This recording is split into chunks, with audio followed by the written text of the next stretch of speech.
Hi guys, this is Aditya from spoken English Guru YouTube channel. आप सभी का स्वागत है डाउट क्लियरिंग सेशन के वीडियो लेक्चर नंबर 1 में। डाउट क्लियरिंग सेशन को स्टार्ट करने के पीछे जो मकसद है वो ये है कि जो स्टूडेंट्स मुझे कमेंट्स में क्वेश्चंस को पूछते हैं, कुछ क्वेश्चंस के आंसर्स तो मैं कमेंट्स में कर पाता हूं, लेकिन कुछ ऐसे क्वेश्चंस होते हैं जिनको थोड़ा एक्सप्लेन करने की जरूरत पड़ती है और साथ ही साथ मैं ये भी चाहता हूं कि और स्टूडेंट्स को भी उसका फायदा मिले। तो आइए शुरुआत करते हैं हमारे सबसे पहले क्वेश्चन की। अक्सर सब्सक्राइबर्स मुझसे ये पूछते हैं कि जो पीडीएफ ई बुक मैंने उनके लिए लिखी है पीडीएफ फॉर्मेट में, उसका लिंक कहां है। तो उसका लिंक मैंने डिस्क्रिप्शन में दिया है, आप वहां से उस ई बुक को डाउनलोड कर सकते हैं। 400 पेजेस की ई बुक है, उसमें कॉन्सेप्ट्स हैं, साथ में प्रैक्टिस एक्सरसाइजेस और टेस्ट पेपर्स। ये ई book free of cost available है, आप इसे डाउनलोड कर लीजिए, अपने मोबाइल में रखिए और जब भी मौका मिले जितना हो सके सीखने की कोशिश करिए। साथ ही साथ कई सब्सक्राइबर्स पूछते हैं कि वीडियो के चार्ट्स उनको चाहिए, जैसे कंडीशनल सेंटेंसेस के वीडियो में मैंने एक चार्ट डिस्कस किया था, हैविंग के वीडियो लेक्चर में या फिर टेंसेस के वीडियो लेक्चर में भी मैंने चार्ट्स डिस्कस किए हैं। उन चार्ट्स का लिंक भी डिस्क्रिप्शन में दिया गया है, वहां से आप उन चार्ट्स को डाउनलोड कर सकते हैं। इसी तरह से एक क्वेश्चन सब्सक्राइबर्स मुझसे पूछते हैं कि किस तरह से हम इस पूरे कोर्स को लेसन वाइज लेसन देख सकते हैं, यानी सभी वीडियोस को 1 बाय 1। तो लेसन वाइज प्लेलिस्ट, अगर आप प्लेलिस्ट में जाएंगे, चैनल में जो प्लेलिस्ट है उसमें जाएंगे तो लेसन 1, लेसन 2, लेसन 3, इस तरह से सभी लेसन्स एक सीक्वेंस में हैं और उनकी वीडियोस हैं। अब बात करते हैं हमारे दूसरे क्वेश्चन की। यहां पर 2 सेंटेंस आपके सामने हैं और मैंने लिखा है मल्टीपल सेंस। मल्टीपल सेंस का यहां पर मतलब यह है कि एक सेंटेंस के 2 या 3 अलग अलग सेंस हो सकते हैं। अगर आप इस सेंटेंस को देखें, I have to go to office, अगर आपको याद हो मॉडल्स के वीडियो लेक्चर में मैंने आपको बताया था कि हैड टू का यूज 3 अलग अलग सेंस में किया जाता है। एक सेंस होता है किसी काम को करना था, दूसरा सेंस है किसी काम को करना पड़ता था, तीसरा सेंस है किसी काम को करना पड़ा। यहां पर इस सेंटेंस के 3 सेंस हैं। मुझे ऑफिस जाना था, दूसरा सेंस है मुझे ऑफिस जाना पड़ता था और तीसरा है मुझे ऑफिस जाना पड़ा। तो मुझे ऑफिस जाना था, जाना पड़ता था या जाना पड़ा। ठीक इसी तरह से ये दूसरा सेंटेंस अगर आप देखें, विंडो इज ब्रोकन, इस सेंटेंस के भी 2 मीनिंग निकलते हैं। एक है खिड़की टूटी हुई है और दूसरा सेंटेंस का सेंस है, अगर आप ध्यान दें प्रेजेंट इंडेफिनिट टेंस का ये पैसिव वॉइस का सेंटेंस हो सकता है। विंडो इज ब्रोकन, खिड़की को तोड़ा जाता है किसी के द्वारा, पैसिव वॉइस का सेंटेंस।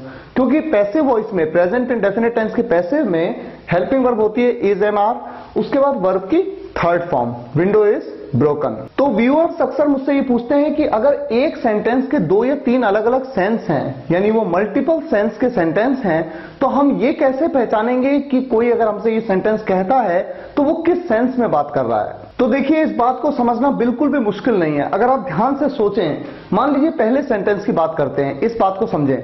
मान लीजिए आप मुझसे पूछें कि आपने इतने सालों तक पढ़ाई क्यों नहीं की। यह सवाल आपकी तरफ से आता है कि आपने इतने सालों तक पढ़ाई क्यों नहीं की, और मैं आपको यह कहना चाहता हूं क्योंकि मुझे ऑफिस जाना पड़ता था इसलिए नहीं पढ़ाई कर पाया, क्योंकि ऑफिस में बहुत टाइम निकल जाता था। तो अगर वहां पर मैं आपसे ये सेंटेंस कहूं I had to go to office, तो इस सेंटेंस का आप क्या मतलब समझेंगे? क्या आप ये समझेंगे कि मुझे ऑफिस जाना था? क्या आप ये समझेंगे कि मुझे ऑफिस जाना पड़ा? या फिर आप ये समझेंगे कि मुझे ऑफिस जाना पड़ता था? तो आप ये समझेंगे कि मुझे ऑफिस जाना पड़ता था, क्योंकि आपने पूछा कि आपने इतने सालों तक पढ़ाई क्यों नहीं की, तो मैं कहता हूं कि मुझे ऑफिस जाना पड़ता था इसलिए मैं पढ़ाई नहीं कर पाया। तो यहां पर भले ही सेंटेंस के 3 सेंस हों, लेकिन जब मैंने आपसे कहा कि I have to go to office, तो आप वही समझे जो बात आपको समझनी थी। तो किसी भी सेंटेंस का सेंस इस बात पे डिपेंड करता है कि उस समय बात किस बारे में हो रही है। इसी तरह से मान लीजिए इसी सेंटेंस का एक दूसरा सेंस लेते हैं। फॉर एग्जाम्पल, मेरे को कल आपके घर आना था, मैं नहीं आया क्योंकि मैं बिजी हो गया। आज जब मैं आपके पास आया तो आपने मुझसे कहा कि आपको तो कल मेरे घर आना था, आप क्यों नहीं आए। और तब अगर मैं ये सेंटेंस बोलूं I have to go to office, तो क्या आप ये समझेंगे कि मुझे ऑफिस जाना पड़ता था? नहीं, आप ये समझेंगे कि मुझे ऑफिस जाना पड़ा। तो जिस बारे में बात हो रही है उसी सेंस में उस बात को समझा जाता है। अब देखिए मेरा तीसरा क्वेश्चन। एक व्यूअर ने मुझसे एक बहुत ही इंटरेस्टिंग क्वेश्चन पूछा, हाउ आर यू, इसका मतलब है आप कैसे हैं, और हाउ हैव यू बीन, इसका भी मतलब है आप कैसे हैं। तो इन दोनों सेंटेंसेस में फर्क क्या है, और यहां पर हैव बीन का यूज करने के पीछे कॉन्सेप्ट क्या है। ठीक इसी तरह से आई एम फाइन, मैं ठीक हूं, आई हैव बीन फाइन। या फिर जब हम कहते हैं वो दिल्ली में है, ही इज इन दिल्ली, या फिर he has been in Delhi। तो देखिए इस कॉन्सेप्ट को समझते हैं एक एग्जाम्पल के थ्रू। मान लीजिए आप मुझे फोन करते हैं और पूछते हैं कि राहुल कहां है। राहुल हमारा एक कॉमन फ्रेंड है फॉर एग्जाम्पल, और आप पूछते हैं कि राहुल कहां है, और मैं आपसे कहता हूं ही इज इन दिल्ली, वो दिल्ली में है। ये बात मैंने आपसे कही, कॉन्वर्सेशन हुई, बात खत्म हो गई, और 2 या 3 महीने के बाद फिर एक बार जब मेरी आपसे फोन पे बात हो रही है और आप मुझे फिर से पूछते हैं कि राहुल कहां है, और चूंकि मैं जानता हूं कि राहुल अभी भी दिल्ली में है, तो 2 तरीके से मैं आपको कह सकता हूं। या तो मैं कह सकता हूं राहुल अभी भी दिल्ली में है, या फिर मैं इस तरह से भी तो कह सकता हूं कि राहुल दिल्ली में ही है, यानी राहुल उस समय से लेकर अब तक, जब लास्ट टाइम मेरी आपसे बात हुई थी, उस टाइम से लेकर अब तक दिल्ली में ही है। तो देखिए होता यह है, अगर आप ध्यान दें, हैव बीन या हैज बीन या इसी तरह से हैड बीन, इनका यूज कहां किया जाता है? परफेक्ट कॉन्टिन्यूअस टेंस में, जहां पर समय के साथ से का जिक्र होता है। जैसे सुबह से, 2 घंटे से, कल से, समय के साथ से। ठीक इसी तरह से यहां पर भले ही मैंने आपसे ये नहीं कहा कि जब लास्ट टाइम मेरी बात हुई थी तब से वो दिल्ली में है, लेकिन जब मैं आपसे कहता हूं कि राहुल दिल्ली में ही है, ये बात इस सेंस को बताती है कि मैं यही कहना चाहता हूं कि अभी भी वो दिल्ली में है। तो एक समय से जिक्र नहीं किया, मैंने मुंह से बोला नहीं कि समय से, लेकिन उसके बावजूद वहां पर सेंस है। इसी तरह से देखिए एक सेंटेंस है हाउ आर यू। मान लीजिए आपकी कॉलोनी में एक अंकल रहते हैं और आप उनसे रोज मिलते हैं, अक्सर मिलते हैं, और आज भी जब आपसे वो मिले तो आपने कहा हाउ आर यू, आप कैसे हैं, और उन्होंने आंसर किया आई एम फाइन। अब यहां पर ये सोचिए कि कोई अंकल हैं जिनसे आप 5 या 6 साल पहले मिले थे और काफी समय से आपने उन्हें देखा नहीं था, और आज वो अचानक फिर एक बार आपके सामने आ गए, तो इस बार आपका बोलने का अंदाज बहुत बदल जाएगा। तो बोलने का जो अंदाज है वही तो एक्सप्रेशन है। जब आप एक्सप्रेशन देते हैं, आप कहते हैं अरे अंकल आप कहां थे अब तक, कैसे हैं आप, तो यहां पर बेसिकली आपके मन में जो चल रहा है वो ये है कि इतने समय से आप कहां थे, कैसे हैं आप, तब से लेकर अब तक, तब से जब मैं आपसे लास्ट टाइम मिला था। तो से जो ये सेंस है, इतने समय से, भले आपने मुंह से बोला नहीं, लेकिन फिर भी वो सेंस कहीं ना कहीं उस सेंटेंस में एक्सप्रेशंस के माध्यम से दिखता है, इसीलिए हैव बीन का यूज वहां पर किया जाता है। अब देखिए मेरा अगला क्वेश्चन जो अक्सर व्यूअर्स मुझसे पूछते हैं कि जब किसी सेंटेंस में कोई वर्ब बार बार यूज होती है, जैसे खाते खाते, पढ़ते पढ़ते, देखते देखते, रोते रोते, सोते सोते, तो किस तरह से इस सेंटेंस को बनाया जाता है। यहां पर कुछ सेंटेंसेस मैं आपके सामने लेता हूं। अब देखिए आपके सामने 3 सेंटेंस। वो टीवी देखते देखते पढ़ता है, वो टीवी देखते देखते सो गया, वो रोते रोते निकल गया। इन तीनों सेंटेंसेस में वर्ब 2 बार लिखी गई है। तो किस तरह से इन सेंटेंसेस को बनाया जाता है, यहां पर एक इंटरेस्टिंग पॉइंट, दोनों सेंटेंसेस में एक बहुत बड़ा फर्क है जो आप यहां पर महसूस करेंगे। पहले सेंटेंस में अगर आप देखें, मेरा सब्जेक्ट है वो, क्योंकि पढ़ने का काम कौन करता है, वो। 2 काम यहां पर हो रहे हैं, एक है पढ़ने का काम और एक है टीवी देखने का काम। तो वो जो मेरा सब्जेक्ट है वो पढ़ता भी है और टीवी देख भी रहा है। तो यहां पर सबसे पहले प्रेजेंट इंडेफिनिट टेंस में वो पढ़ता है, ही स्टडीज। अगर मान लीजिए मैं कहता कि वो किताब पढ़ता है, तो उस केस में मैं रीड का यूज करता। फिलहाल वो पढ़ाई करता है, पढ़ाई करने के लिए आप स्टडी का यूज करते हैं, उसके साथ ईएस का यूज करेंगे थर्ड पर्सन सिंगुलर सब्जेक्ट में, ही स्टडीज। और आपको याद होगा मैंने वाइल के वीडियो लेक्चर में, जो कि कंजंक्शन की प्लेलिस्ट में है, वाइल एक कंजंक्शन है, उसमें मैंने बताया था कि जब 2 वर्ब्स एक साथ किसी सेंटेंस में आती हैं तो वाइल के साथ आप दूसरी वर्ब का यूज ऑब्जेक्टिव पार्ट में करते हैं। ही स्टडीज वाइल, और साथ ही साथ आप ये जानते हैं कि ऑब्जेक्टिव पार्ट में जब कोई वर्ब आती है तो उसे एज अ जेरंड यूज किया जाता है आईएनजी फॉर्म में। He studies while watching TV. या फिर आप इस तरह से समझ लीजिए कि देखते देखते, लिखते लिखते, पढ़ते पढ़ते, सोते सोते, रोते रोते, हंसते हंसते आईएनजी का आप यूज करेंगे क्योंकि ऑब्जेक्टिव पार्ट में वर्ब आ रही है। अब देखिए दूसरे सेंटेंस में यहां पर थोड़ा सा फर्क है। वो टीवी देखते देखते सो गया। जैसे मान लीजिए कोई बच्चा है, टीवी देखते देखते सो जाता है, तो आप कहते हैं वो टीवी देखते देखते सो गया। इस सेंटेंस में अगर आप देखें, दो वर्ब हैं, मेन वर्ब है सोना और दूसरी जो वर्ब है आपकी जो ऑब्जेक्टिव पार्ट में आई है वो है देखना। यहां पर टीवी देखने की बात हुई तो देखना के लिए वॉच का यूज किया जाता है। यहां पर देखते देखते के लिए आप वॉचिंग कहेंगे, लेकिन एक फर्क है। फर्क ये है कि यहां पर जो मेरा सब्जेक्ट है वो दो काम को एक साथ नहीं कर रहा है, क्योंकि ऐसा संभव नहीं है कि सोने के बाद वो टीवी देख रहा हो, ये संभव नहीं है। वो टीवी देखते देखते सो गया, यानी देखते देखते पहले वो देख रहा था, उसके बाद वो अब सो गया। तो एक काम जब खत्म हो गया तो फिर दूसरा काम स्टार्ट हुआ, और दूसरा काम क्या है? सोने का काम, क्योंकि सोना भी, स्लीप, ये भी एक वर्ब है। तो यहां पर जब इस सेंटेंस को बनाया जाता है तो यहां पर वाइल का यूज नहीं किया जाता है, क्योंकि वाइल का यूज केवल तब होता है जब दो काम एक साथ हो रहे हों। यहां पर दोनों काम एक साथ नहीं हो रहे हैं।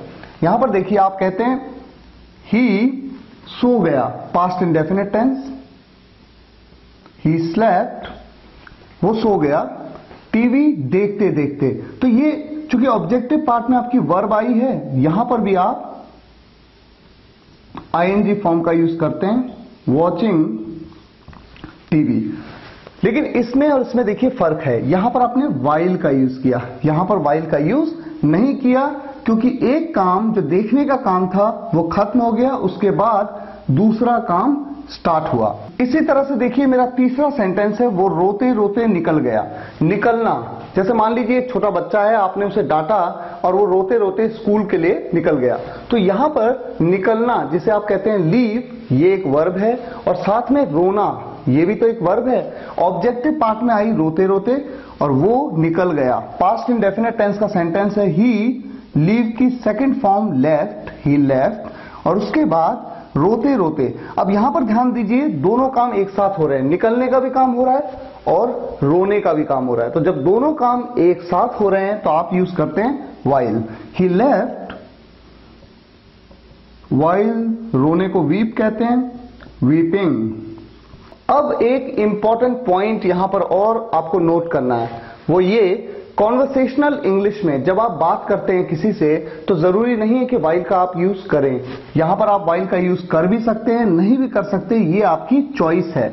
लेकिन ऐसे सेंटेंस में जहां पर एक काम खत्म होने के बाद दूसरा काम शुरू हुआ, वहां पर वाइल का यूज आपको बिल्कुल भी नहीं करना है। अब देखिए इस सेशन का नेक्स्ट क्वेश्चन, सी, वॉच, लुक, और उसके बाद हियर और लिसन। यहां पर बहुत कंफ्यूजन होता है, कई व्यूअर्स मुझे इनके बारे में पूछते हैं, तो आज आपको ये कॉन्सेप्ट क्लियर हो जाएगा। देखिए इसे इस तरह से समझिए, हमारी दो आंखें हैं, हमारे दो कान हैं। हम कुछ देखना चाहें या ना चाहें, जब हमारी आंखें खुली होंगी तो हमें दिख जाएगा। तो जो दिख जाता है वो दिखना, वो सी है। जो हमें सुनाई दे जाता है, चाहे हम सुनना चाहें या ना चाहें, वो हियर है। लेकिन जब हम किसी चीज को इंटेंशनली यानी चाह करके देखना चाहते हैं, वो देखना वॉच या लुक है, और जिसे हम इंटेंशनली सुनना चाहते हैं, खुद सुनना चाहते हैं और सुनते हैं, वो सुनना लिसन है। फॉर एग्जाम्पल आप मार्केट जाते हैं, तो आपको आपका फ्रेंड दिख जाता है। क्यों दिख जाता है? क्योंकि आपकी दो आंखें हैं। घर आकर के जब आप बताते हैं कि मैंने अपने फ्रेंड को देखा, तो वहां पर वो देखना, वो क्या देखना है? वो है सी, वो दिख गया। क्यों दिख गया? क्योंकि आपकी आंखें हैं, तो ऑब्वियस सी बात है अगर वो सामने आया तो वो आपको दिख गया। इसीलिए तो आप कहते हैं I saw my friend, past indefinite tense का सेंटेंस, सी की second form, I saw my friend. आप कभी नहीं कहते आई लुक्ड माई फ्रेंड या आई वॉच्ड माई फ्रेंड, इस तरह से आप नहीं कहते हैं। ठीक इसी तरह से आपने अक्सर सुना होगा कि मैं म्यूजिक सुन रहा हूं, तो हम कहते हैं I am listening to music. यहां पर लिसन की जगह हियर का यूज क्यों नहीं करते? इसीलिए तो नहीं करते क्योंकि म्यूजिक को तो आप खुद चाह कर सुन रहे हैं। जिस चीज को आप इंटेंशनली सुन रहे हैं वो सुनना लिसन है। आपने ये भी सुना होगा कि आई हर्ड अ फुटफॉल, मैंने कदमों की आवाज सुनी। मैंने एक कदमों की आवाज सुनी। कदमों की आवाज को फुटफॉल कहते हैं। हियर की सेकंड फॉर्म हर्ड का यहां पर यूज किया।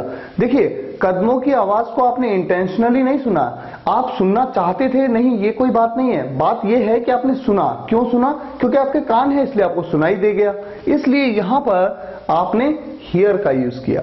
अब बात करते हैं वॉच और लुक की। अब देखिए, वॉच और लुक दोनों इंटेंशनल देखना है, मतलब आप चाहते हैं देखना, लेकिन फर्क क्या है?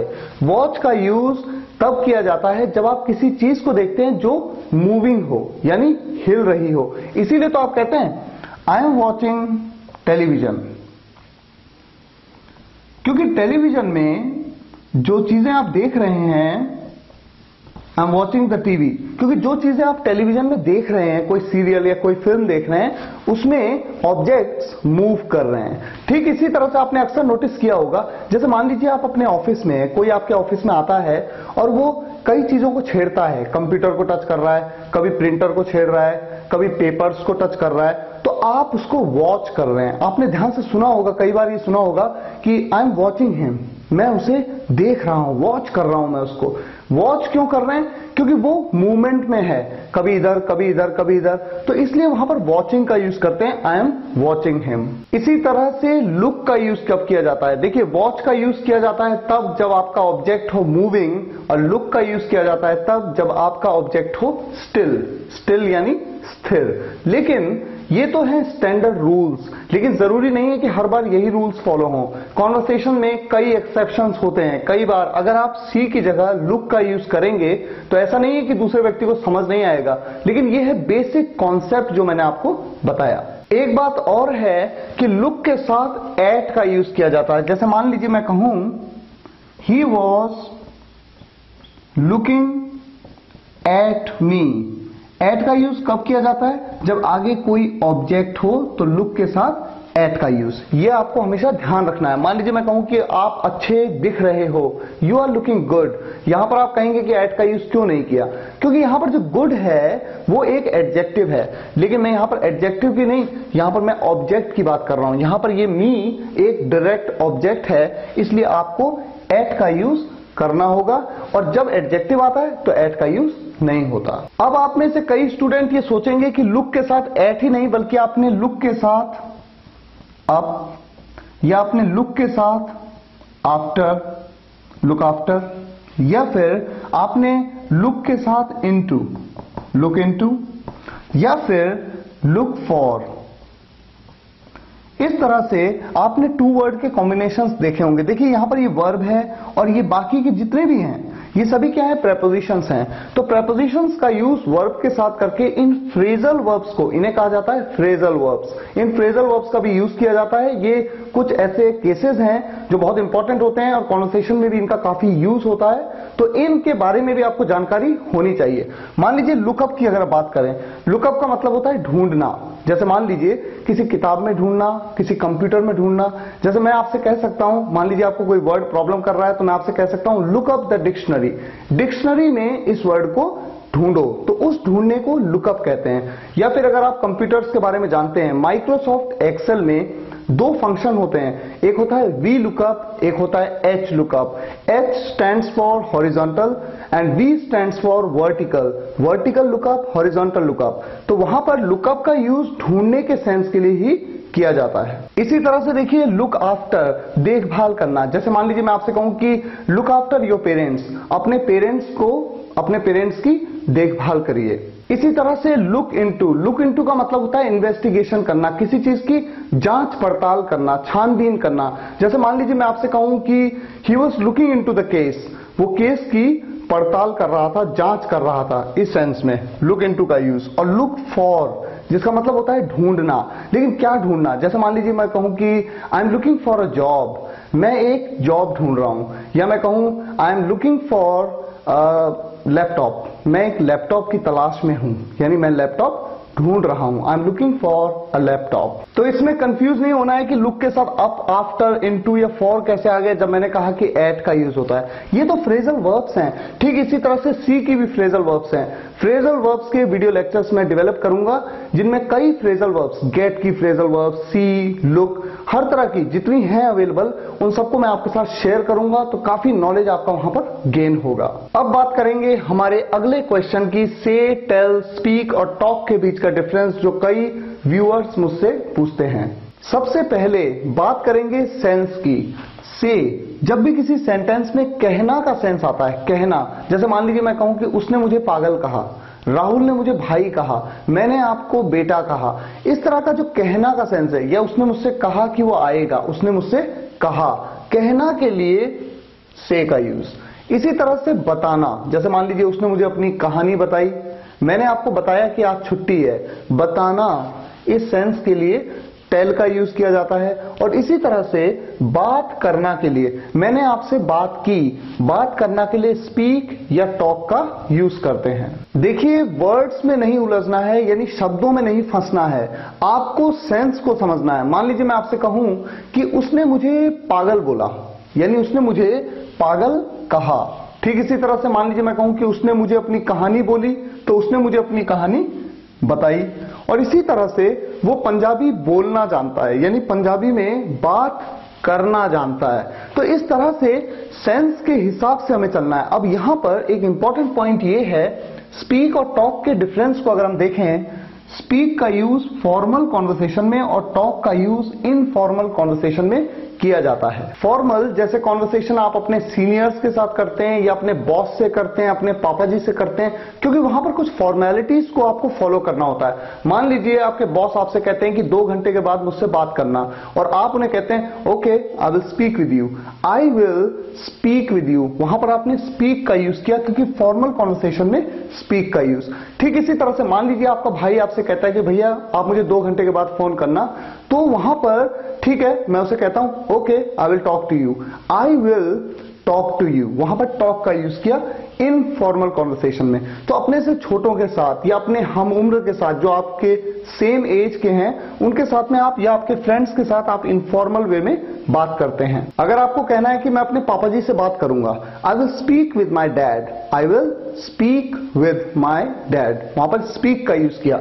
एक बात यहां पर ध्यान ये रखनी है, स्पीक के साथ विद का यूज किया जाता है और टॉक के साथ टू का। जैसे मान लीजिए मैं कहूं मैं आपसे बात करूंगा, I will speak with you, I will talk to you, I will talk to you, इस तरह से टू का यूज। लेकिन स्पीक के साथ इन का यूज एक सिचुएशन में होता है, और वो सिचुएशन है स्पीक अ लैंग्वेज। देखिए, जब हम कहते हैं कि मैं पंजाबी में बात करना जानता हूं, I know how to speak in Punjabi, how to speak, कैसे बात करें इन पंजाबी। तो किसी लैंग्वेज के साथ आप इन का यूज करते हैं। मैं इंग्लिश में बात करना जानता हूं, I know how to speak in English. और इसी तरह से के साथ टू का यूज हो भी सकता है, नहीं भी हो सकता है। अगर कोई ऑब्जेक्ट आया तो होगा, नहीं आया तो नहीं होगा। मान लीजिए मैं आपसे कहूं उसने मुझसे कहा, ही सेड टू मी, यहां पर डायरेक्ट ऑब्जेक्ट हूं मैं, तो यहां पर से के साथ टू का यूज किया गया। से के बाद टू आया क्योंकि मेरे पास ऑब्जेक्ट है। लेकिन अगर मान लीजिए ऑब्जेक्ट हो ही ना, उसने कहा, तो इस तरह से आप सेंटेंस को फिनिश कर देते हैं। यहां पर टू का यूज नहीं होता। तो टू का यूज हो भी सकता है, नहीं भी होगा, कब, जब ऑब्जेक्ट होगा। लेकिन टेल के केस में कोई प्रेपोजिशन यूज नहीं होता है टेल के बाद। यानी उसने मुझे बताया, ही टोल्ड मी, और मान लीजिए ऑब्जेक्ट न होता, मैं कहता उसने बताया, तो ये बात यहां पर फिनिश हो गई। ही टोल्ड, उसने बताया, ही सेड, उसने कहा। अब आप में से कई व्यूअर्स ये सोचेंगे कि क्या ये जरूरी है कि हर बार कहना के लिए से का यूज और बताना के लिए टेल का यूज ही करना है? नहीं, ये जरूरी नहीं है। ये बेसिक कॉन्सेप्ट है, लेकिन एक्सेप्शंस तो काफी हैं। मान लीजिए अगर मैं बात करूं डायरेक्ट इनडायरेक्ट स्पीच की, जो व्यूअर्स ये जानते हैं कि डायरेक्ट टू इनडायरेक्ट कन्वर्जन किस तरह से होता है। मान लीजिए डायरेक्ट स्पीच का एक सेंटेंस है, ही सेड टू मी, उसने मुझे कहा, आई विल कम, मैं आऊंगा। देखिए ये उसके एग्जैक्ट वर्ड्स हैं। उसने मुझे क्या कहा? मैं आऊंगा। मैं आऊंगा, कौन आएगा? वो अपनी बात कर रहा है, मैं आऊंगा। अब इस सेंटेंस को जब आप इनडायरेक्ट स्पीच में ट्रांसफॉर्म करते हैं तो आप कहते हैं ही सेड टू की जगह आप टोल्ड का यूज करते हैं। ये कन्वर्जन होता है इनडायरेक्ट स्पीच में। दैट का यूज करते हैं एज अ कंजंक्शन, और उसके बाद उसके वर्ड्स को आप अपने वर्ड्स में कहते हैं, वो आएगा। उसने कहा, मुझे कहा कि वो आएगा। तो इस तरह से इस सेंटेंस को देखिए आपने इनडायरेक्ट में कन्वर्ट किया। तो यहां पर टोल्ड, भले ही आप कह रहे हैं कि उसने मुझे कहा, लेकिन कहा के लिए आपने टेल का यूज किया। तो ये तो सिर्फ एक एक्सेप्शन है, ऐसे कई एक्सेप्शनल केसेस भी होते हैं। जैसे जैसे आप प्रैक्टिस करते जाएंगे चीजों पे आपकी पकड़ बेहतर होती जाएगी। मुझे उम्मीद है ये वीडियो लेक्चर आपको पसंद आया होगा। इस तरह के डाउट क्लियरिंग सेशंस में मैं आपके क्वेश्चंस को लेके आता रहूंगा। फिर मुलाकात होगी नेक्स्ट वीडियो लेक्चर में एक नए कॉन्सेप्ट के साथ। तब तक के लिए विदा लूंगा। धन्यवाद।